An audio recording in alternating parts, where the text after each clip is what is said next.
Good evening, everybody, and welcome back to another edition of Golden Grizzlies Weekly right here on Grizz TV. My name is Neil Rule.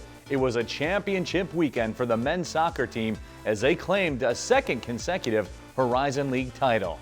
The tournament started with a 1-0 overtime win over Cleveland State as Matt Ricard would find the back of the net to propel the Golden Grizzlies to the Horizon League final. In the championship contest, Matt Dudley would deliver the game winner on a free kick to send the Golden Grizzlies to the NCAA tournament for the second consecutive year.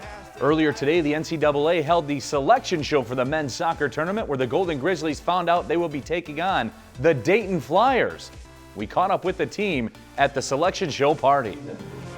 Ohio State will await the winner of Dayton and Oakland. Joe made it official. You guys traveling to Dayton to take on the Flyers, team you had some success against earlier this year. Yeah, I mean, we played a really good game against them. Ricci scored a fantastic goal. Rickard scored a fantastic goal. But, you know, that was a long time ago. And, you know, the good and the bad of it is we did beat them 2-0, so we know we can beat them. The bad of it is they know we can beat them. So, you know, a lot changes. We've changed. They've changed. We're not going to sneak up on them, that's for sure.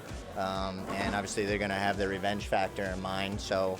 But, you know, we're happy with the draw. At this stage, you know, anybody can, you know, every team's here for a reason. You win the Atlantic 10 championship, you're a good team. So, you know we got our hands full. We're not sneaking up on anybody, but that's the expectation that we have now. I think we've gained that in the country is when you draw Oakland, you know you're going to be in for a tough game, you know. And, you know, I think that's the evolution of the program as we expect to be here and, you know, we expect to continue in advance, but we know it's going to be difficult.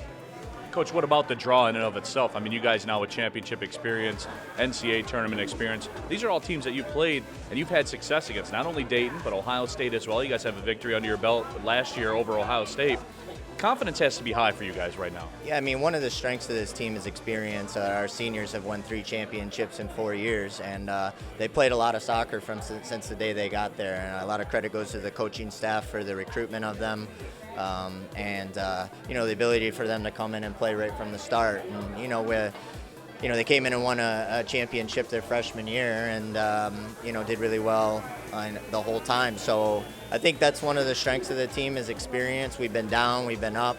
You know, we know how to. We've been, you know, obviously this year we've been great on the road. You know, we know how to manage that situation, and you know, I think we've been hardened by the adversity this year and really used it as an opportunity to become stronger and better, and you know, really not use it as an excuse to fail. Keeping it on the pitch, the women's soccer team would see their season come to an end in the NCAA tournament as they fell to Notre Dame by a score of 5-0. Joan Shea would lead the charge for the black and gold as she registered 2 shots on goal. Shifting the action to the pool, the Golden Grizzlies swimming and diving team would remain undefeated in the Horizon League as they defeated Wright State and UIC. The women's volleyball team would secure the number 2 seed in the Horizon League tournament after a pair of matches in the arena last weekend.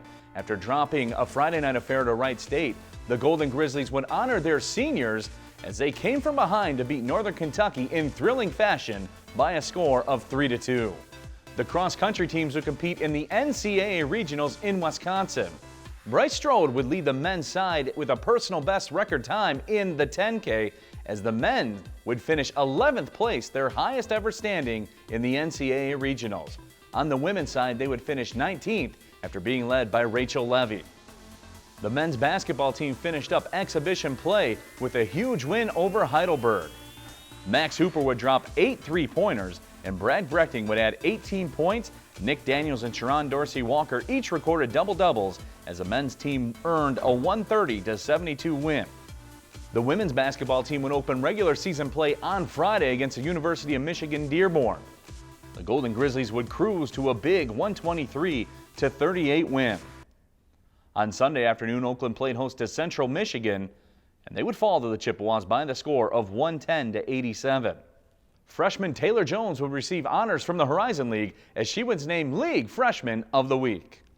Let's take a look at what's coming up this week here at Oakland University. The men's basketball team will open the season against Eastern Michigan on Wednesday at 7 p.m. There'll be free glow sticks for the student section and a basketball jersey sale. Seats are limited. For tickets, call 248-370-4000. And now it's a time you've all been waiting for, the top 3 plays of the week. At number 3, Jessica Dode with the hammer shot in the victory over Northern Kentucky. At number 2, Kay Felder with the alley-oop throwdown with the left hand. And at number 1, Matt Dudley off the free kick sends the Golden Grizzlies to the NCAA tournament. Thank you everybody for watching this week's edition of Golden Grizzlies Weekly. My name is Neil Rule. Well, see you later.